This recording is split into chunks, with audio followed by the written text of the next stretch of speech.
జై శ్రీరామ్, జై కృష్ణ. మీ X faster CH Anand.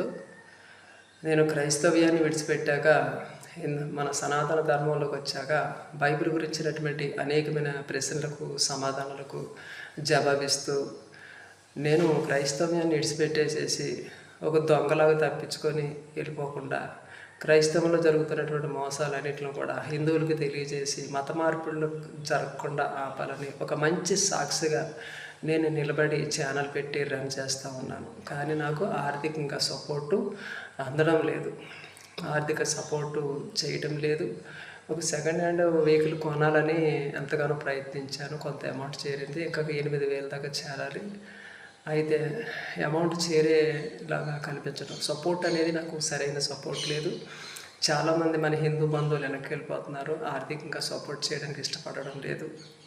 నేను అనేకమైన గ్రామాల్లో తిరిగి మత మార్పులకు గురవుతున్న వాళ్ళందరూ కూడా తిరిగి తీసుకురావాలని అంత ఆలోచనతో, మంచి ఉద్దేశంతో, లక్ష్యంతో ముందుకు అడిగేస్తూ ఉన్నప్పుడు ఆర్థికంగా సపోర్ట్ ఆగిపోయింది.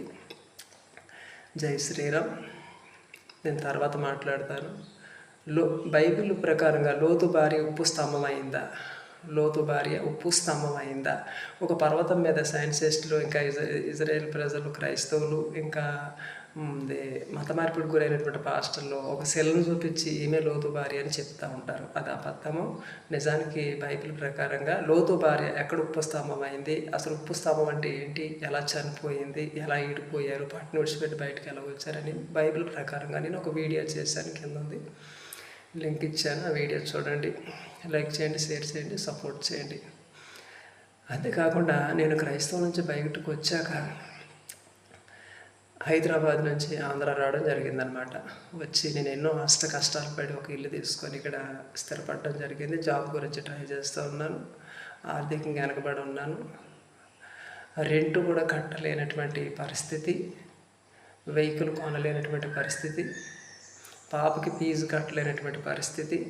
ఎవరైనా హిందూ బంధువుల్లోని పెద్ద మొత్తంలో ఒక 20,000, ఒక 15,000 వేసి ఆర్థికంగా సపోర్ట్ చేసి నాకు ధైర్యాన్ని ఇస్తారని ఎదురు చూస్తున్నాను. కానీ నాకు ధైర్యం చెడిపోయింది. ఇటు పాపకి ఫీజు కట్టలేని పరిస్థితి, వెహికల్ కొనలేని పరిస్థితి, యూట్యూబ్ ఛానల్ కూడా రన్ చేయలేనటువంటి పరిస్థితి. మన ధర్మాన్ని ముందుకు తీసుకెళ్లాలని, మత మార్పిడి నుంచి, జనాన్ని మోసాల నుంచి కాపాడాలని ఎన్నో తాపత్రయంతో, లక్ష్యంతో నేను ఇంత దూరం వచ్చాను. కానీ ఆర్థికంగా సపోర్ట్ లేదు. ఈ ఛానల్ నడిపించాలా, ఛానల్ని ఆపేయాలా?